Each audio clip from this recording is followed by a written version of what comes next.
عمر 3 چیزوں سے بڑھتی ہے. ایک قلت رزق سے کہ معدہ خالی رکھو. اگر آپ کا معدہ سانس نہیں لے سکتا ہے تو آپ دیر تک نہیں رہیں گے.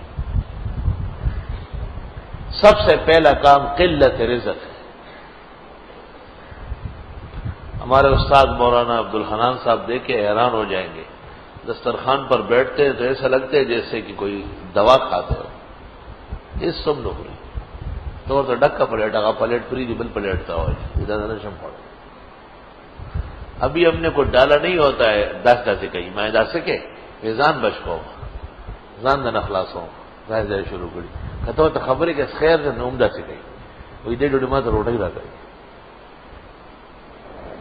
گران کار دے ڈیر زیادہ دسترخوان د توامونو نه ډکی او سړی وګي او دې نوکری دا ډېر ګران کار دی. ټول نه لویه مجاهده په جهان کې دا. سب سے پہلا کام عمر بڑھنے کا وہ قلت رزق ہے اور یہ ہوتا نہیں ہے. یہ 100 میں 1 نہیں 1000 میں 1 اس پر عمل کرتا ہے. اور دوسرا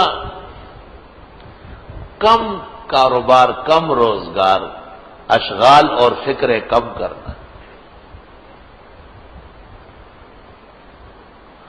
چنانچہ اگر استاد محترم کو کہا گیا کہ پوری دنیا کے مسلمان معاذ اللہ کافر ہو گئے تو وہ کہیں گے اچھا ہو گئے نہیں جا سے حکم جیو جہنم تھا بس خبر ختم دین زیادہ غم شکو لے.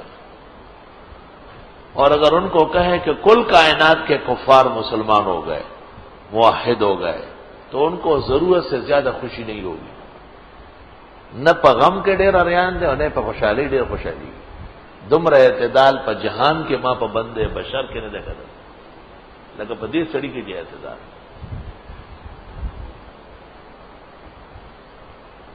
اور تیسرا محبت کی زندگی گزارنا. نفرت اور بغض کا پروگرام نہ بنائے. خوش خوش رہے. یہ اور تنبیہ بھی کسی کو کرے تو فوری زائل ہو جائے. اس کے ساتھ بیٹھے نہیں. ٹھیک ہے تنبیہ استاذ کا حق ہے منتظم کی ضرورت ہے اس کے بغیر وہ ہزاروں آدمیوں کو کیسے رکھ سکتا ہے. لیکن بس تنبیہ کے بعد کر معاملہ سدھر جائے. طبیعت سے بوجھ اترنا چاہیے.